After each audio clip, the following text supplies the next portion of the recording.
Spring weather is finally here. I'm Charlie Sykes, and Sunday Insight starts right now.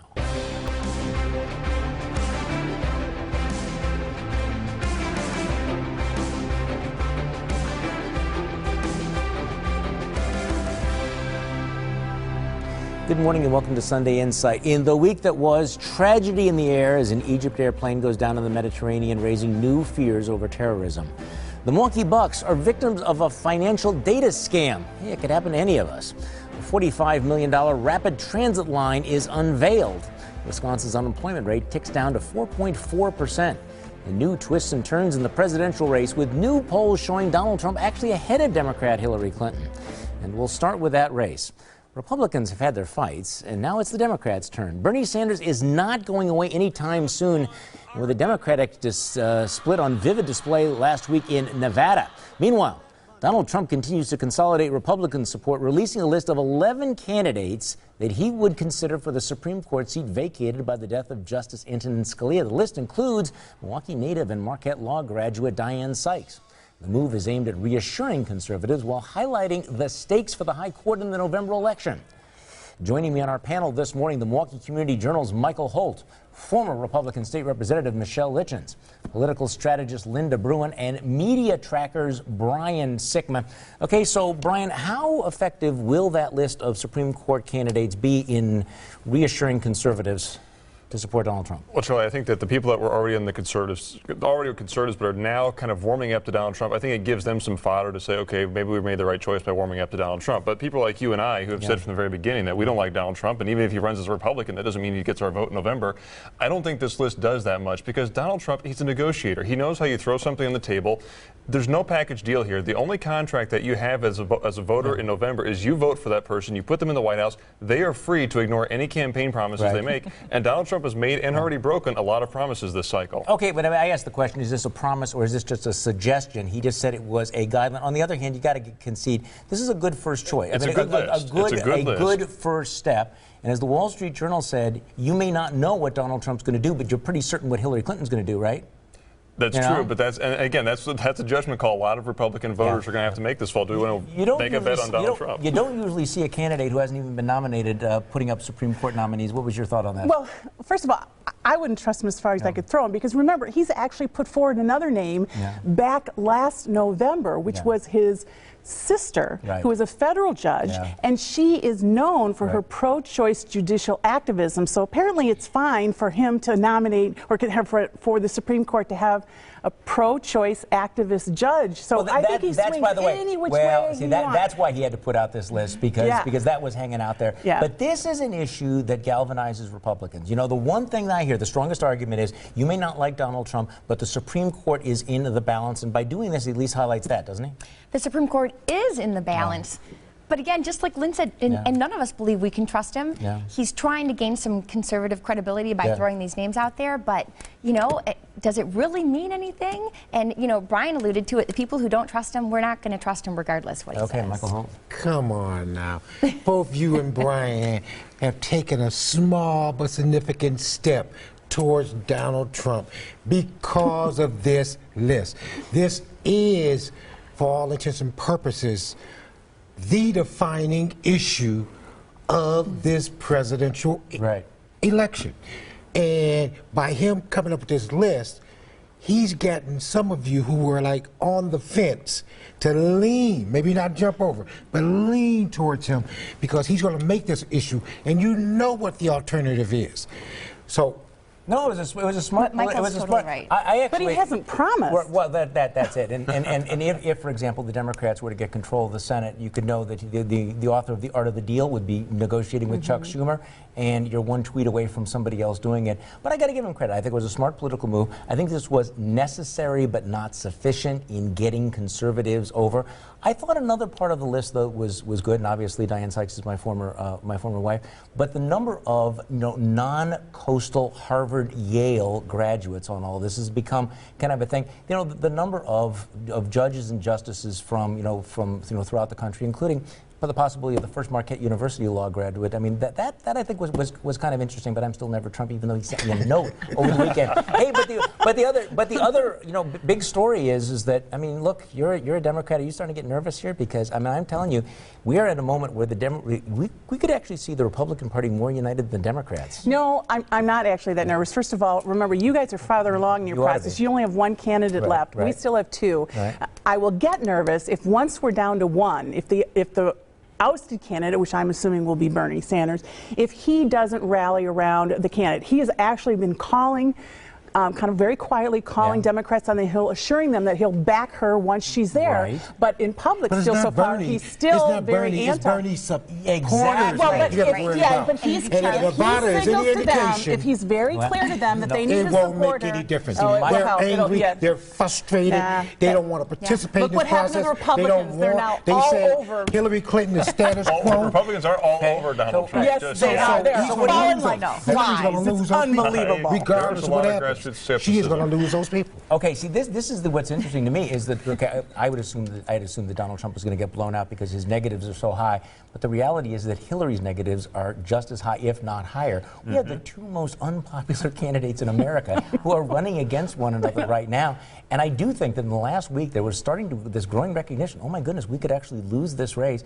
Hillary Clinton is a terrible candidate, and she has all of this baggage, and it's kind of hard to imagine how she's going to turn her image around. I mean, she can tear down Donald Trump, but it's going to be kind of a race to the bottom because I don't think she's going to become more likable over the next few months. Yeah, her saving grace is Donald Trump. The bottom line is Trump is a worse candidate than she is, and that's where the national polls still are, despite the one poll that said Trump was ahead. What has your glass half full? What is your glass half empty? Let's go around the table. Michael Holt, you're first. Well, call me if you've heard this before.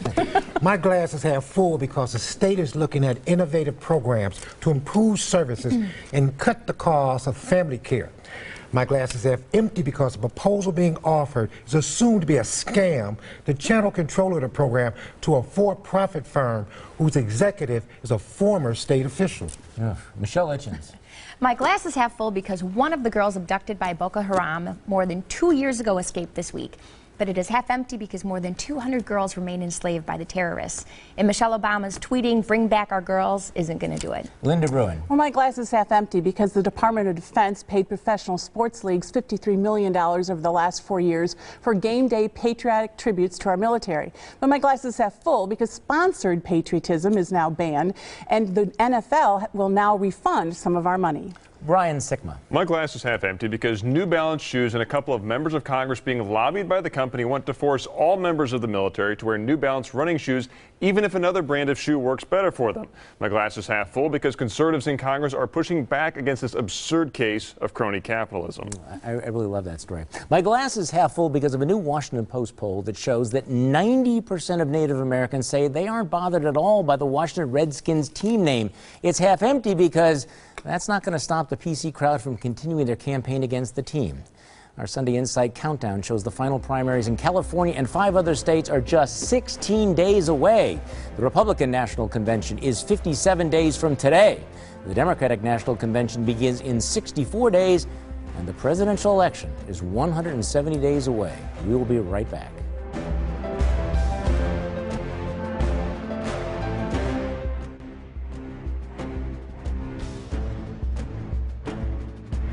A quip and a demand for an apology. Milwaukee Police Chief Ed Flynn said he had 4 simple rules for not getting shot in Milwaukee. The first is don't be part of a crime gang or a crew. The second one is don't be a drug dealer. The third rule of thumb is don't illegally carry a gun. And the fourth one is if you are in an argument with a stranger, ask them how often they've been arrested. And if they've been arrested more often than you've been arrested, concede the point. So really, well, what about Layla Peterson, 5, was killed while sitting in her grandfather's lap watching television, or Sierra Guyton, 10, shot and killed while playing on a Milwaukee playground, or Bill Tao, 13 months old, who was shot and killed when dozens of gunshots fired into a Northwest Side home, and just recently 9-year-old Zalea Jenkins, killed by a stray bullet. So which rule did they violate? In a strongly worded statement, the president of the Milwaukee Police Association called on Flynn to apologize, so Michael Holt, should he? Heck yeah. You brought this up last week. Yep, and I mentioned some of those young victims who, according to the chief, I guess, were guilty of selling baby aspirins or something because they didn't fit in the criteria. What the video didn't show, there was some laughter after that. Yeah. It wasn't funny. I mean, this was not funny. And I'm really upset because, you know, once my comments went viral last week, people start questioning and asking and looking. The black community is mad.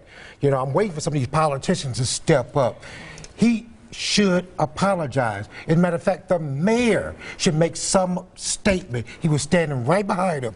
So you're going to make these kind of inflammatory statements and then tell the church community, you know, we want to make the streets safer when you're insulting, you know, the death of these kids. So what was he trying? What point was he trying to make? I think he honestly was trying to be funny. But did you see Tom Barrett behind him? He was very unhappy. He obviously did not run these comments past him. You know what, though, Michael? I am so disappointed in the black community in Milwaukee.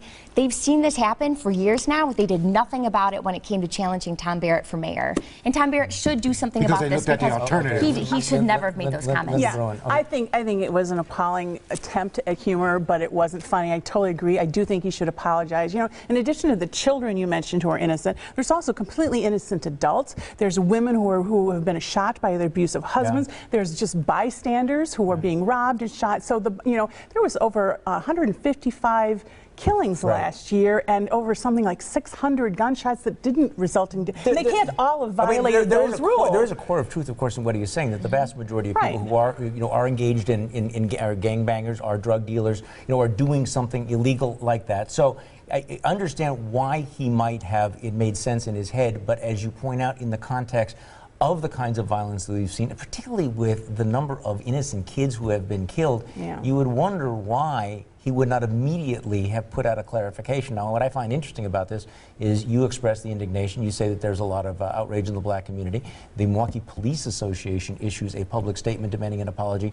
As of this taping right now, I don't even think those remarks were even reported by the Milwaukee Journal-Sentinel. It's not even in the paper. So what do you take? What is your take? Well, I think Chief Flynn's remarks were supremely stupid because when you look at this, yes, there are certain behaviors you shouldn't engage in if you don't want to become a victim of gun violence. But as has been pointed out, there's been victims out here who are not members of that criteria. And you look at that final point where he said if you're getting into an argument with a stranger and if they've had more arrests than you, well, that just validates why you're part of a gang, because you want to be tough, because you want to have this macho image of yourself. He just fed into that with this final point. I always appreciate snark and I engage in snark, but there's just sometimes when you don't bring the snark to this particular issue. You may not want to hear it, but we will tell you anyway. Let's hand out some unsolicited advice. Michael, you are first. Speaking of dumb remarks, mine is the Teachers Union Executive Director Lauren Baker. If you wonder why black people have a problem with you liberal missionaries, maybe it's just because you recently referred to black children as monkeys. Oh, excuse me, chimpanzees, smart monkeys. Michelle Litjens.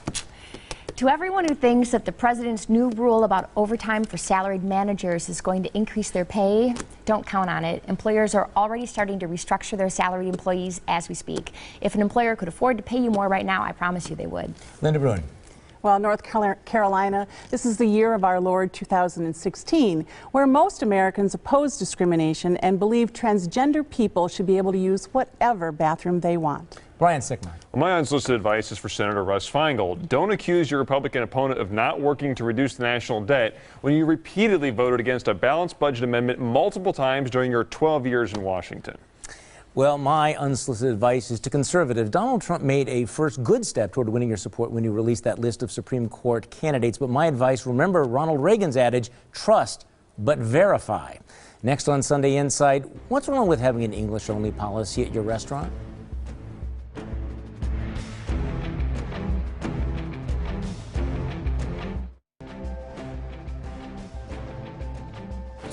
Well, it must finally be spring because we're talking about frozen custard, right? Well, sort of. A controversy over an English-only language policy at one of Milwaukee's best-known spots, Litjens on the south side. The owner backed off an English-only policy for employees, a move that had sparked a call from a national Latino civil rights group for a federal investigation.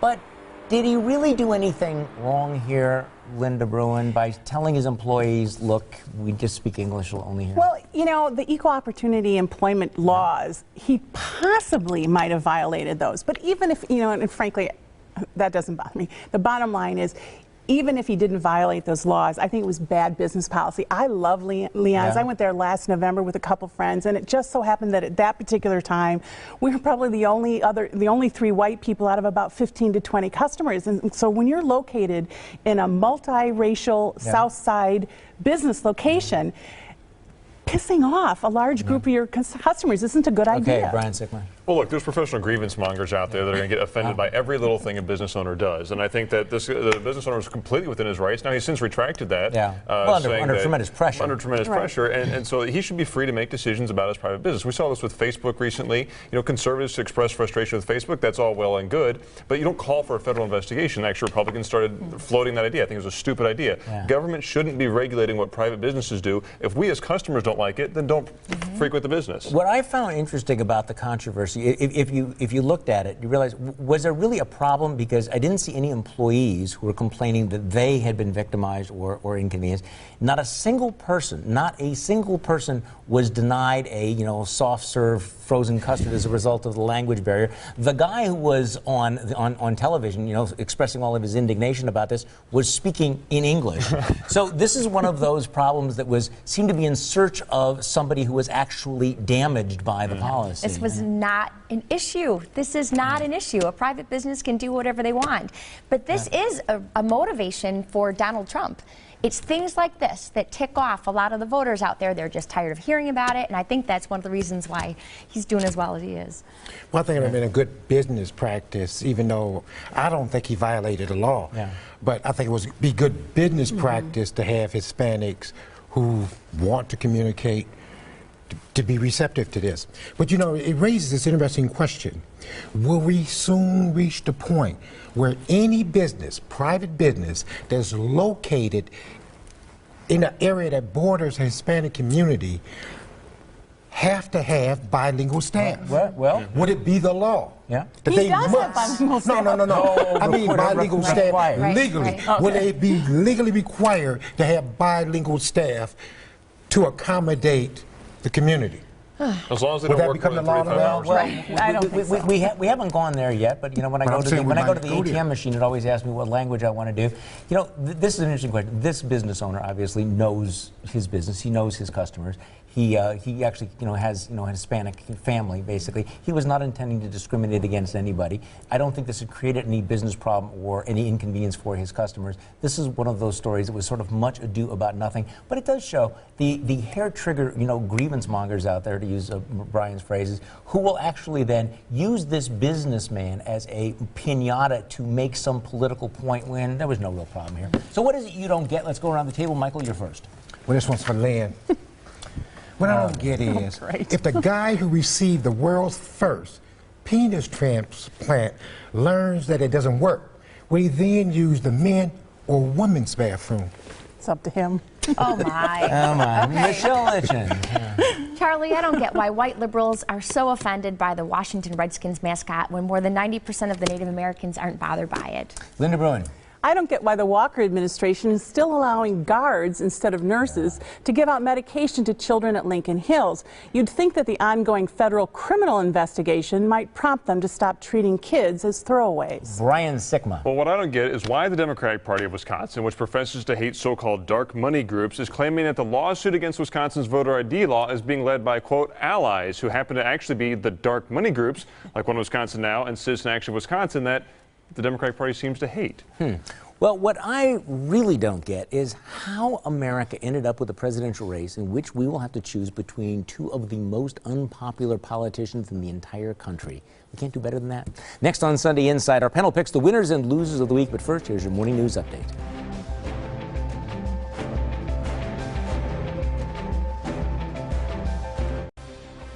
It's time for our panel to pick the winners and losers of the week. Mikel Holt, you are first. My loser, Governor Scott Walker, whose attempt to control the State Department of Public Instruction was rejected by his state Supreme Court. My winner, Donald Trump. By offering a list of prospective Supreme Court nominees, the Trumpster moved closer to conservative acceptance, if not their full support. Michelle Litjens. My losers are the members of the Teaching Assistants Association at UW-Madison. These are the people who actually teach your kids. 81% of their 9,000 members voted for a resolution to divest from the state of Israel and corporations that profit from the illegal occupation of Palestine. Heaven help us. My winners are congressional Republicans. Obama's budgets were increasing by 6% a year until the Republicans took over in 2011, and they've been able to hold these increases to 1.3%, which doesn't sound like much, but that equates to $697 billion in savings. So well done. Lynne DeBruin. Well, my winners are the owners of the Milwaukee Bucks, who will pay a living wage of $12 and then $15 an hour to arena workers. My losers are House Republicans for failing to protect American women and their unborn children. In April, Democrats called on House Republicans to end their 2-month delay in responding to the CDC's request for $1.9 billion to fight the Zika virus. Last week, House Republicans approved less than half of the funds, even though almost 1,400 Americans, including at least 90 pregnant women, have already been infected. The CDC's response? It's just not enough. It doesn't give Americans the protections they deserve. Brian. Well, my winner of the week is State Representative Dale Kooyenga, who debated the Milwaukee Teachers Union Executive Director this week over the future of MPS. Conservative reforms can work, and conservatives win when they engage in the public debate. Well, my loser of the week is search engine giant Google, who on Thursday featured Japanese-American activist Yuri Kachiyama on their homepage. In 2003, Kachiyama praised al-Qaeda terrorist Osama bin Laden and asserted that the United States was the biggest perpetrator of terrorism in the world. You would have thought they would have Googled her name. Right. Loser, my loser, the TSA. Those long lines and huge delays that you're seeing at airports should remind everybody this is what happens when you turn over a big job to an inflexible government bureaucracy. Winner, well, believe it or not, Donald Trump. A week ago, we were talking about how he pretended to be somebody named John Miller when he talked to reporters. On Sunday, the New York Times hit him for his treatment of women, but he not only changed the subject in the last week, he rose in the polls. There's a pattern here. Thanks for joining us. And join me for my radio show Monday morning on News Radio 620 WTMJ from 8:30 until noon, and have a great week.